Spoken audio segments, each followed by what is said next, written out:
I'm Melissa. I'm Jam. And I'm a chemist. And I'm not. And welcome to Chemistry for Your Life. The podcast helps you understand the chemistry of your everyday life. Coffee Part 3 edition. Ooh, Coffee Part 3.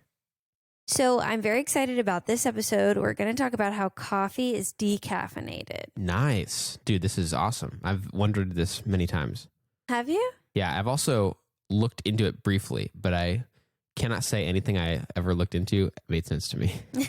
Well, hopefully it will make sense to you today. Okay, me too. I hope so too. Okay, so first off, one thing that I think is really cool about coffee decaffeination is that it is so chemistry-y. Nice. And it just kind of reminded me how much chemistry makes things possible for us. Yeah.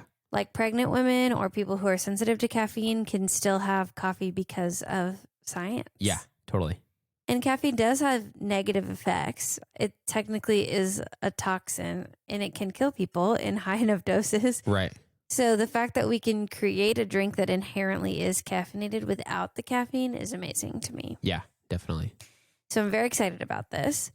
I also, before I get started, want to shout out, there's, I think it's just an individual man who has a background in chemistry who makes infographics. He's called Compound Chem. Nice. I think we've talked about him before, but he has a great infographic that really helped me process through the different types of decaffeination of coffee, and his resources were also really helpful. Nice. So I want to shout out him. Very cool. And if this is the first time you're hearing about this and you're like, Coffee Part 3, that's because we have 2 other coffee episodes, which are pretty sweet. One's about brewing coffee, and the other's about roasting coffee. So they probably don't matter too much, the order in this case. Yeah. But it'd be pretty fun to go listen to the other ones as well, either before or after this one. Right. Exactly. You said it was pretty sweet, but it's also kind of bitter because it's coffee. Just kidding. Okay. So here's what's difficult about decaffeinating coffee. Okay. If you want to use something like water to try to remove the caffeine, caffeine is soluble in water, which means the caffeine can dissolve in the water. But so do all the other things that eventually will react when we roast the coffee bean to make good flavors. Right, right. So you're somehow trying to get out a molecule or several of the same type of molecule from this coffee bean, but leave behind all the things that are going to get good flavors later. And they're all basically made up of organic molecules, carbon compounds. So they have very similar solubilities. Right. So that makes things difficult. Yeah. Dang. How do you remove just what you want out of something? Yeah. Dang, that's crazy. One type, one class of molecule. Yeah. And so this is also, I think, the basic chemistry lesson that I want you to learn about today is that solubility can vary by different molecules and different solvents. So caffeine actually is most soluble in some organic solvents. There's like one called dichloromethane, and then it's somewhat soluble, and another one called ethyl acetate, and it's less soluble than those two in water. But if you had something else like salt, it's very soluble in water, and salt doesn't really dissolve in something nonpolar like oil. Okay. So different substances have different solubilities in different things. Yeah. And so that kind of is the basis for where chemists would have to come from is, can we find a solvent that can dissolve the caffeine and caffeine has a high solubility in that solvent, but the other things don't? Yeah, right. So it's kind of difficult. Yeah. And what causes something to be soluble or to be able to dissolve is intermolecular forces. So we've talked about those several times before. So if you haven't listened to that, go back. I think the very first one we talked about was in the gecko episode, how to get those climb walls. Right. So go back and check that out. But if a solvent has similar polarity to a solute, which is the thing that's getting dissolved, Right. then it more easily can take that away. We talk about like dissolves like. But if it has really different polarity, or one's completely nonpolar, the other thing's very polar, it won't work as well. Okay, so solubility is the key here. So if we're looking at something that is caffeine is very soluble in, and it won't touch any of those other pre-tasty flavor molecules, because we're doing this usually in the green coffee bean. Right. One of the best is using carbon dioxide. Oh, interesting. So normally we know of carbon dioxide as a gas, or you maybe know it as dry ice. When it's really, really cold, it's solid. Right. So you see carbon dioxide as gas and carbon dioxide as solid, but we don't normally see carbon dioxide as liquid. Right. It's difficult to get carbon dioxide into liquid in our natural environment. So there's a way that you can make it into a liquid on purpose. Okay. This sounds sneaky. It's kind of sneaky. So think about what we've learned about gases, solids, and liquids. Solids have molecules close together with very little movement. As they start to spread out and overcome their intermolecular forces, they become liquid when they get to enough energy. And then if you keep putting energy into it, they'll spread out so much that they become gas. Yeah, right. So if you can take carbon dioxide gas and put a lot of pressure on it, you will force the molecules to come close together. But as long as it's not too cold, it won't freeze. Got it. So under a high enough pressure, you can essentially get liquid carbon dioxide. Wow, that's crazy. Yes. So that's another chemistry lesson for you. So there's kind of the one about solubility and then how you can think about molecules turning from solid liquid to gas. And carbon dioxide is kind of crazy. Like we've talked about in episodes a while ago now, like dissolving carbon dioxide gas into water to make like carbonated water. Right. That's already kind of weird and crazy, at least to me. Yes. And the fact that it also so strongly resists being in liquid form is kind of nuts. Yeah. And there's a thing called a phase diagram where you can look at the different pressures and temperatures to try, and something will be in solid, liquid, or gas phase under specific temperatures and pressures. And I think carbon dioxide looks different than a lot of others, although I haven't looked at that since I was in Gen Chem a long time ago. Yeah. But I seem to remember that. And I remember water's also being kind of weird because water expands. Oh, yeah. Anyway, that's just chemistry off the cuff. I don't remember. Yeah. I don't remember all of that very well. Don't hold me to that. If you're a high school chemistry teacher, I'm sorry for what I've forgotten. Okay, so at high pressures, but not low enough temperatures to freeze, we have this liquid CO2. Okay. And that liquid carbon dioxide, liquid CO2, has selectivity for caffeine over the other molecules. Okay. So you can use that to get out caffeine and none of the other flavors. They basically just, I think they sort of like pump it through is how I imagine it. The green coffee, and it comes out with caffeine in the liquid. And they can filter out or remove that caffeine from the CO2, and then they can run it through again. Got it. So it's a really good option if you have the money to get the high pressure setup. Right. Which that's the hard part. Yeah. I'm pretty sure that's also what they do to extract lavender oil. We briefly talked about that. Oh, yeah. When we did the lavender extract episode. And I think they do that for CBD oil as well. Okay. Because I guess CO2 has a good selectivity for specific CBD molecules. Yeah. Interesting. But I don't know everything about that. That's like, I'd love to be able to tour a plant where they do decaffeination or oil extraction and ask questions about how the CO2 selects that molecule only, like why it has a higher selectivity for that thing. Yeah. It's very interesting to me. Interesting. That's crazy. So I have a question that's starting to form my mind based out of my like coffee knowledge that is not scientific knowledge, but just knowing that almost all the decaf coffee that I buy and then roast has been decaffeinated through a process called Swiss water process. Oh, yeah, we're going to talk about that. Okay, cool.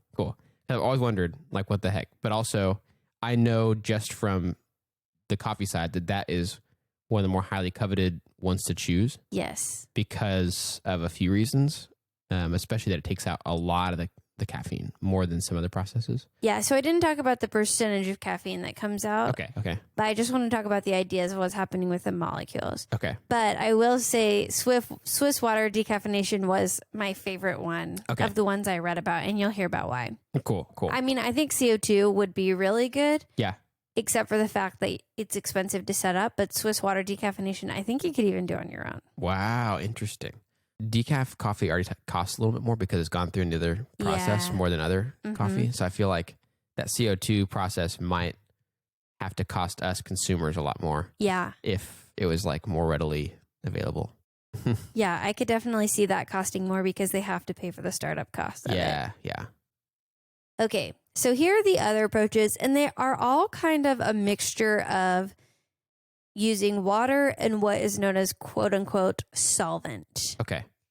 I think solvent is a dumb name for this because water is also a solvent. Anything is a solvent that dissolves things. Even the CO2 is a solvent. Okay. So as a chemist, I think that's a misuse of language. I see. I would call these organic solvents. They're carbon-based solvents. Okay. So you're using a mixture of water and carbon-based solvents of different kinds. Okay, so there's sort of three main uses of these things that I would say. One is direct solvent extraction. Another is indirect solvent extraction. And then the last one that we're going to talk about is Swiss water decaffeination. Okay. So extraction is a proper word actually here because we are extracting something from the solid using a liquid. Okay. And we talked extensively about extraction in the very first episode we did on brewing coffee. Right. So we are extracting something out of them. In direct solvent, or which I would call organic solvent extraction, you use some kind of non-water solvent like dichloromethane or ethyl acetate. They have higher solubilities for caffeine than water, so you would be able to get more caffeine and less of the flavor molecules out. Okay. So it's similar to the CO2, but it's not ideal because you don't really want to soak your caffeine in organic solvents. Organic solvents aren't safe for consumption by humans. Really. Right. So it's not great. They do take a few steps before soaking to make sure that the caffeine is available as possible. And then afterwards, they steam and heat the beans, not to roasting temperature, but enough to try to get all these organic solvents boiled off.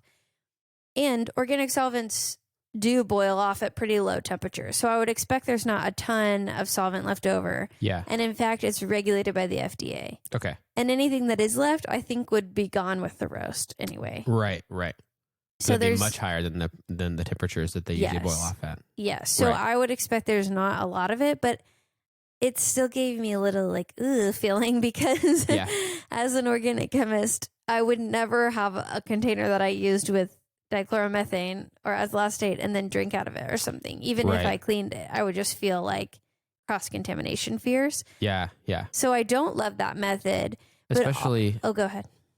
Especially knowing that, I mean, we haven't got to them yet, but there's other options. Like, yes, if it sounds like you have this option, it's not ideal, and make sure that part of your brain, the safety part of your chemist brain, go, ooh, I don't know about that. Yeah. And then there's options that don't have the same problem. It seems why would I do that? Yeah.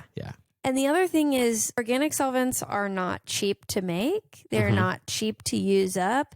And then if you're evaporating them off, they're going into the environment and there's chlorine in them, which is contributing to what we talked about on the ozone layer episode. Yeah. Chlorine can easily make radicals in the air.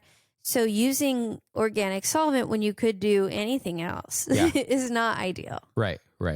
I see how it's valuable because you're not really extracting a lot of the flavor molecules, but I wouldn't like this. This is my lowest pick. Yeah. This is the one that's called direct? Direct solvent because you're putting the beans directly in organic solvents. Okay, got it. So the next one, the indirect solvent, I think is better, but still not great. Okay. Because you're still using organic solvents. Okay. But you soak the beans actually in water. Okay. And that water gets out some of the flavor molecules, but also some of the caffeine. Okay.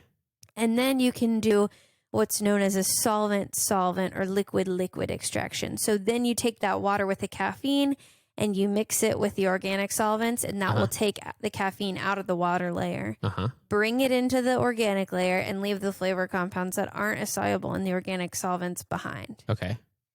And then they spray that water back onto the beans, hoping they'll absorb the flavor back. I've heard of this one. I did not know what it was called, but I basically, in the coffee world, heard about a process where you basically take a lot of stuff out. Yep. Like that. Then remove the caffeine and then try to put the stuff sort of back in, like the Yes. good tasting flavor stuff. So that's what this one is. Yes, and I have questions about how you could actually put the good tasting stuff back in. Yeah, that puzzled me too. In fact, I thought it was not true when I heard about this. No, because it's true. it seemed like the kind of thing that whenever non-scientists talk about it and they're like, I heard this, you're kind of like, Yeah. I don't know.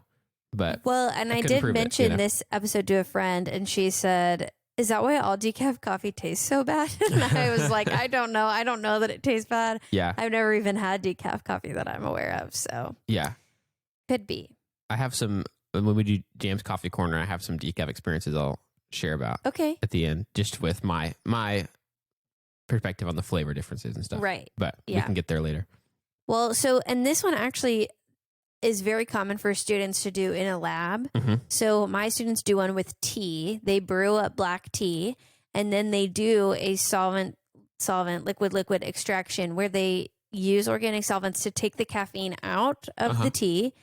Then they boil off the solvent, and then they've just isolated caffeine from tea. And then they can even test the purity of it in the lab and prove that they've taken only caffeine out. Oh, wow. That's awesome. It's very cool, Yeah. but I wouldn't drink the tea that was left over. Right. I know that they are regulated by the FDA.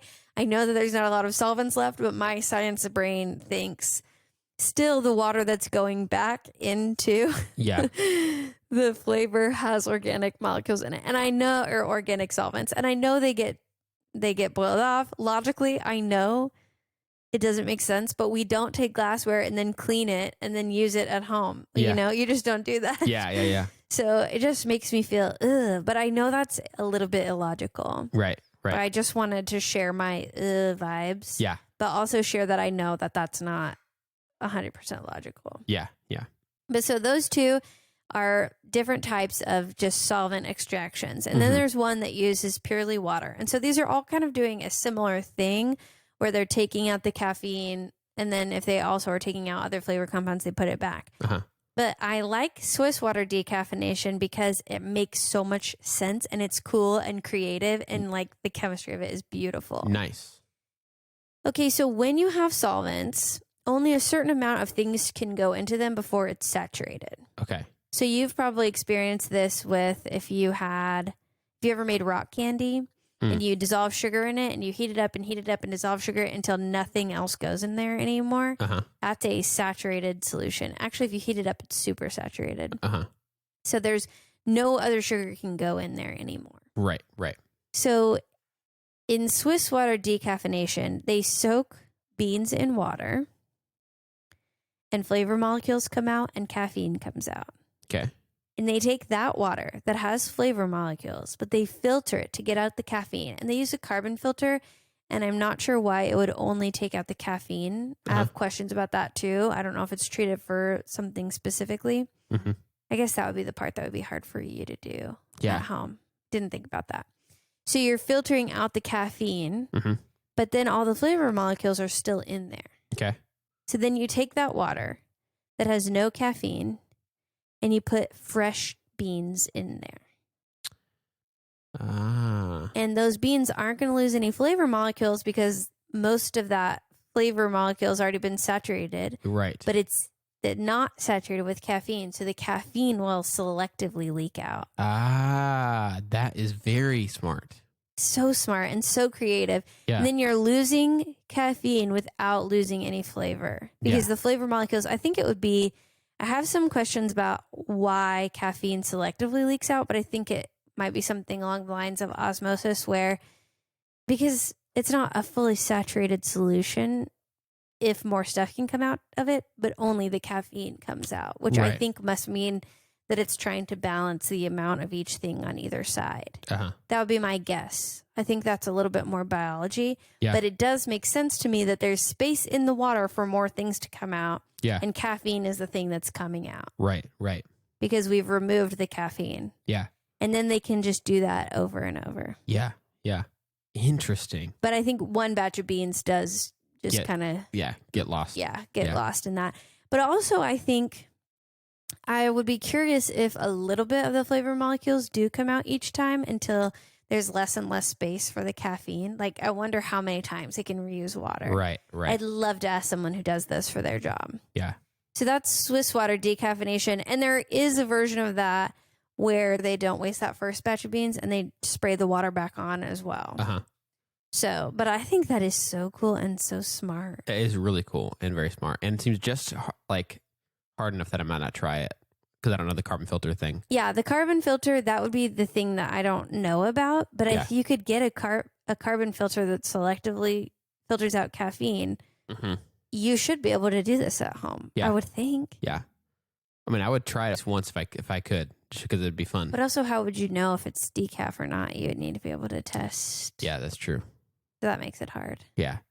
Yeah, they have probably way better like data about all that stuff. So, ways to measure it. I could come do a solvent extraction for you and try to isolate the caffeine in a batch that you made with the filter and without and see. And that'd be fun. And quickly it would get to where it's like, I could have just bought some already decaffeinated coffee. You know? But that's cool to think about. I think this is so creative. I think that would be the option I would choose as a chemist. It seems the most environmentally friendly. Yeah. It seems the most, you said the most effective for removing caffeine, right? Yeah. So at least the information I have is that removes like 99% of caffeine. And I could see that happening at a pretty low cost as opposed to the CO2 option. Right. So very cool. So that's my favorite one. Yeah. I think that's cool. So I thought that this was a very cool lesson because you have solubility. We're learning about how you manipulate molecules to go from a gas to a liquid and extraction on all of these decaffeinations. These are all extractions. So extractions are coming back. And so, yeah, that's all the science of decaffeinating coffee. And I'm sure there's a lot I missed. It was hard to do all this without without going into the weeds. I just wanted to give a brief overview that essentially you're doing something to remove the caffeine from the green coffee beans. Yeah. And either you have to find a way to only take out the caffeine or try to put the flavor compounds back. Yeah. That's interesting. And I feel like what's probably cool for a lot of people to hear too is that I've talked to people who, I think there's definitely people who know sort of what part of the process decaffeination happens. Yeah. But a lot of people that don't know. Yeah. And it makes sense because they've never really needed to. Yeah, I don't need to know. I never knew this until I started researching it. There's people who know I roast coffee and they ask me if I decaffeinate it. And I'm like, one, that's so complicated and hard. And I definitely don't. And then they'll sometimes ask it in a way where I think they aren't sure if I do it like after I brew it or after I grind it, or you know what I mean, like, or after I roast it, all that kind of stuff. Where but it makes sense. It's not super intuitive to think when is the right time to take out the caffeine. Well, and I do think part of why they do it in the earlier stages is because if they're using the solvent extraction, then you're more easily able to make sure it's safe later on. Yeah. But also, I would think that you're messing with less of the flavor molecules because they haven't reacted yet. That makes sense.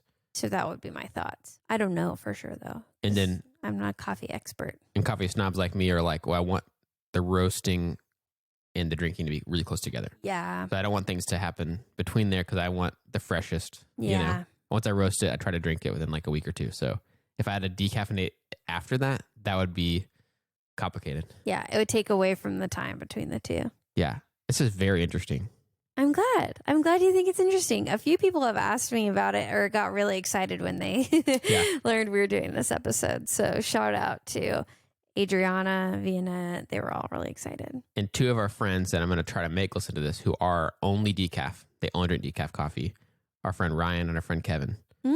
So I'm going to try to force them to listen to this, even though they might already know some of this stuff. But, you know, hey, whatever. Well, Kevin is a chemist, right? Yep. So I think he'll really be interested. Yeah.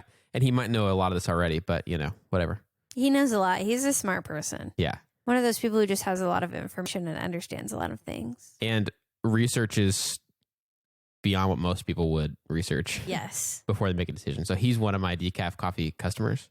And he did all his research and he was like, hey, I'll buy the decaf from you if you can get this specific kind, like Swiss water process. And I was like, hey, that's great. That's the kind I already know and like. And I wonder if he knew it was the most environmentally friendly and had the least exposure to possibly bad things. Yeah, maybe so. Wow. Maybe so.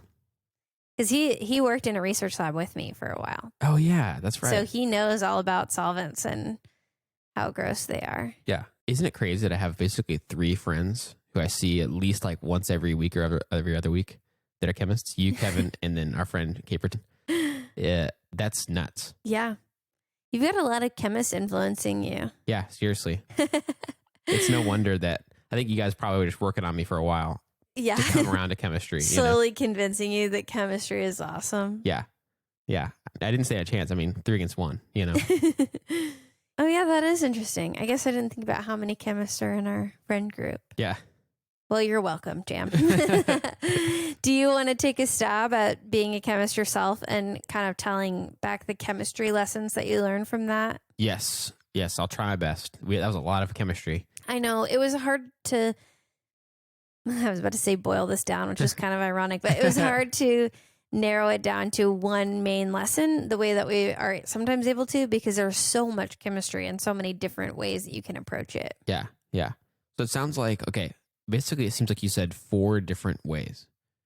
The first being the CO2 one, where basically if we could, there's a lot of things that would be unideal about this, like cost and stuff like that. But if we could get liquid CO2, yes, and have that be what sort of runs through the beans or have them soak in it or something like that. right. It is really good at dissolving the caffeine. Yes. Without necessarily dissolving a significant amount of the flavor, all those different kinds of molecules, which are many in coffee beans that we want to stay.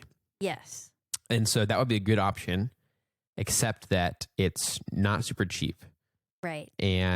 But on the chemistry side, seems like it would work great. Yeah. And it probably does happen somewhere. Oh, I'm sure. Yeah. And then you lump the other 3 into one category.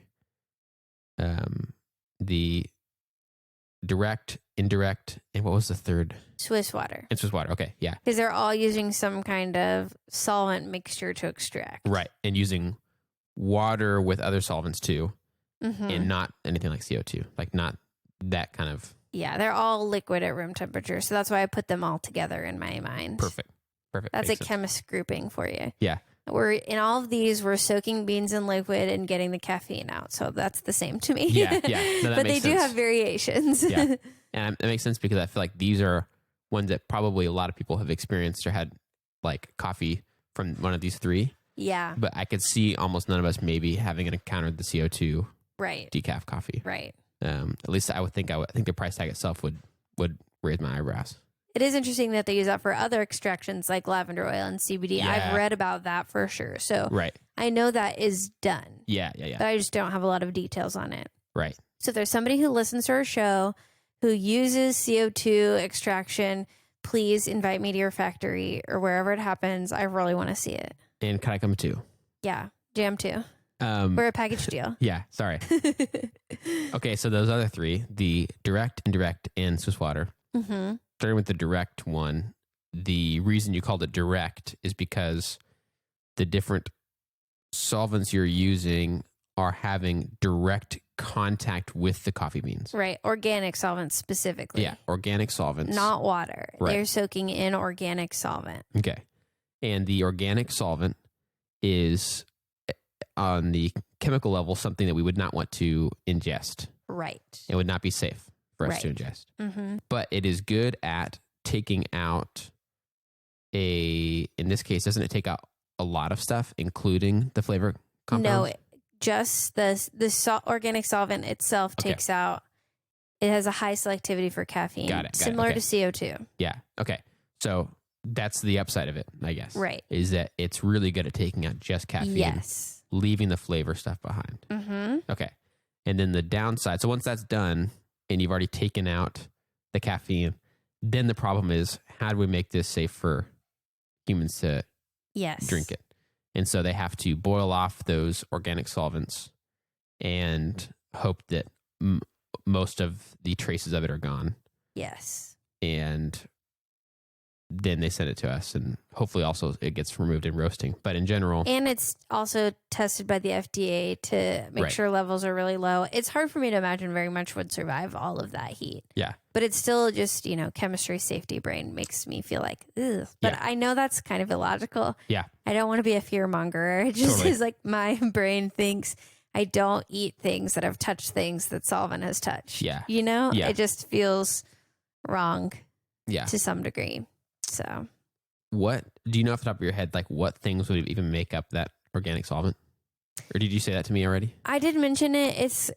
It's the two primary ones are methylene chloride and ethyl acetate, and methylene chloride is also called dichloromethane. Mm-hmm. Ethyl acetate is used in actually nail polish, I think. Okay. So it evaporates really easily. That's why it's good at nail polish. You paint it on and it evaporates and leaves just the polymer behind. Nice. So it does evaporate very easily. All of these evaporate very easily. It's not like water. If you spill these on the cabinet at work. Yeah. No, people don't do this at work. When I would work in the lab and I would spill it on the desktop or bench top with a little bit of solvent, it would evaporate so quickly. Okay, gotcha. So it really would not survive long on those beans. It evaporates at room temperature within seconds a lot of times, unless you do just a ton of it. Got it. So it's really very quick to evaporate. Okay. So I can see how they do keep the levels low. It's just a mental block for me. Yeah, totally. And we've got other options to talk about too. So yes. Then the indirect is the idea of just soaking them in water, right?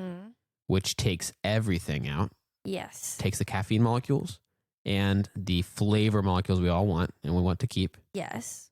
And it's indirect because then they take that water, separate it, right, from the beans. They take the water by itself away from the beans. And then they introduce some organic solvents to it. Yes, because they have a high selectivity for caffeine. And so they just got the water, they add stuff to it, takes the caffeine away, and then they take the water that's now just left with the flavor molecules in it. Right. And they spray it back on to the beans. Yeah, I think they maybe try to reduce it or evaporate a lot of the water. Yeah. But it's still, I think that would be, it's difficult for me to imagine the beans would fully take that back in. Right. Yeah. And then they send that to us and we have potentially some, maybe it has a lot of the caffeine removed, but might taste a lot less good. Yeah, might. But they also don't directly touch the solvent, but the water with the flavors that's put back into it did touch the solvent. Right. So again, and organic solvents just aren't ideal to be using because they're not good for the environment. Yeah. Both in the production and in the evaporation of them. So I have a lot of beef with that. Okay. So both of those, well, that one's maybe slightly more safe, but not super. I would say they're both equivalently safe, but not something that I really am going to be like, let's do this. Okay. Yeah. Then we have Swiss water process, which is very smart. Yes, this one's my favorite. And they soak the beans in water first, right? Yes. It removes everything, just like the beginning of the indirect process. And then they filter that water. Yes. Through some sort of carbon filter. That removes caffeine selectively. Okay. Removes caffeine selectively. And then that first batch of beans was kind of just to get us to that point, to get us with this liquid, this water. This flavor water. Flavor water that only has the flavor molecules in it. No caffeine. And no caffeine. And then they put a new batch of coffee beans into it. And now they're in this water that has space for space for just the caffeine. Yes. To come out of the beans, but because it's already full of all these flavor molecules, it kind of doesn't take the flavor molecules out of the coffee beans quite as much. Yes. I would suspect there might be a little bit, but not a significant loss. But I would love to talk to someone and ask them how many times they can reuse that flavor water. I would love to know. Here's an analogy that just came to my mind. Oh, yes. I love jam analogies. That may or may not work fully.